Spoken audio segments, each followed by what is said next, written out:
கர்த்தருடைய பரிசுத்தமான நாமம் மகிமைப்படுவதாக.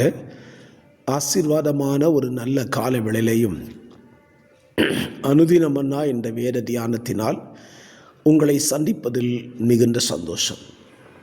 கிருபையாய் கர்த்தர் தந்த நல்ல நாளுக்காக கர்த்தரை துதிப்போம்.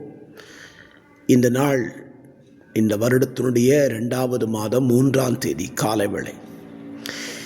இந்த காலவேளையில் தொடர்ச்சியாக நம்முடைய தியானம் சென்று கொண்டிருக்கிறது. 1 நாளாகமத்தின் புஸ்தகத்தை இன்றைக்கு தியானிக்கிறோம். 1ஆம் அதிகாரம்.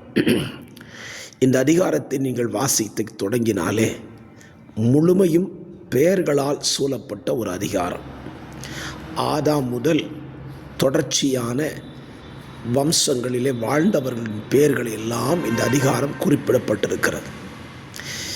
இந்த அதிகாரத்தில் எதை தியானிப்பது என்று சிந்தை எடுத்த பொழுது அதனுடைய 19ஆம் வசனத்தை கர்த்தர் சிந்தையிலே தந்தார். ஏபேருக்கு 2 குமாரர்கள் பிறந்தார்கள். ஒருவன் பேர் பேலேகு, ஏனென்றால் அவன் நாட்களில் பூமி பகுக்கப்பட்டது. பாருங்க, இந்த பையன் பிறந்த பிறகு பூமி பகுக்கப்பட்டது. இவர்களுக்கு இன்ன பூமி என்று பகுக்கப்பட்ட நாள் என்பது இந்த பேலேகு பிறந்த நாள். ஆண்டவர் அவரவர்களுக்கென்று சில காணியாட்சி பூமிகளை கொடுத்திருக்கிறார். இஸ்ரவேல் ஜனங்களை எடுத்துக்கொள்ளுங்கள், 12 கோத்திரம், மொத்த கானான் தேசத்தை நீங்கள் எடுத்துக்கொள்ளுங்கள் என்று சொல்லிவிடவில்லை. அவரவர்களுக்கு வரவேண்டிய காணியாட்சி பூமியை சீட்டு போட்டு யோசுவாவின் தலைமையில் கீழ் பிரித்தெடுத்து கொடுத்தார். ஏன் ஆண்டவர் அப்படி தனித்தனியாக கொடுக்கணும்? மொத்தமாக நீங்கள் வாழலான்னு சொல்லியிருக்கலாம்ல. நம்முடைய ஆண்டவர் எதை செய்தாலும் அதை ஒழுங்காய் செய்கிறவர். இன்றைக்கும் பாருங்கள், அநேகருடைய வாழ்விலே இந்த காரியங்கள் சரியாய் நடப்பதில்லை. பூமி பகுக்கப்பட்டது, வீதிக்கப்பட்டது, பிரித்து கொடுக்கப்பட்டது என்றால் அதை சரியாய் கர்த்தர் செய்கிறார். ஆண்டவரே இந்த உலகத்தை படைக்கும் போது அழகாக பிரித்தார். தண்ணியவையும் தரையும் தனியாக பிரித்தார். ஸ்தோத்திரம். அப்படியானால் இன்றைக்கு நம்முடைய சிந்தை என்ன அப்படின்னு கேட்டிங்கன்னா, சிலருக்கு ஆண்டவர் ஊழிய பகுதியை கொடுத்துருக்கிறார். பாருங்கள், இந்த இடத்துல நீ ஊழியம் செய் அப்படின்னு சொல்லி பகுதியை கொடுத்தா அந்த இடத்துல அவனுக்கு ஊழியம் செய்ய கர்த்தர் அதிகாரம் கொடுத்துருக்கிறார். ஆனால் இன்றைக்கி என்ன நடக்குது?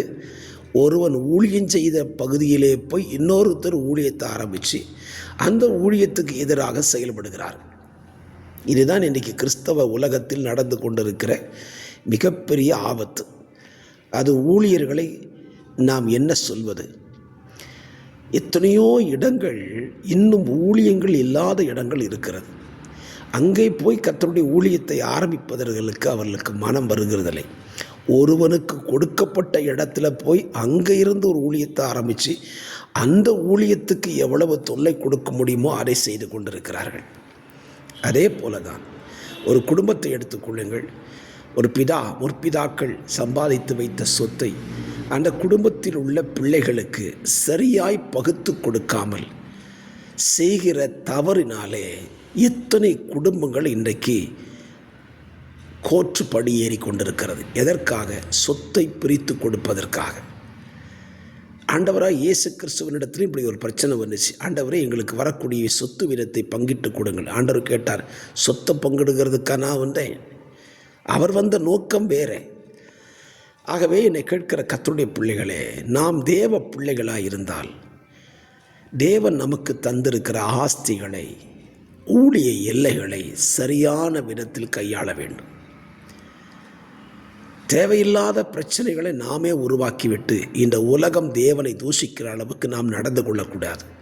ஊழியர்கள் உங்களுக்கு கொடுக்கப்பட்ட எல்லைகளில் ஊழியம் செய்யுங்கள். அடுத்தவன் ஊழியம் செய்கிற இடத்துல போய் ஊழியத்தை கெடுக்காதீங்க.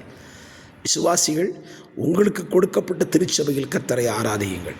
தேவன் உங்களுக்கு கொடுத்த சுதந்திர வீதத்தை உங்கள் பிள்ளைகளுக்கு சரியாய் பங்கிட்டு கொடுங்கள். அதை தேவன் விரும்புகிறார்.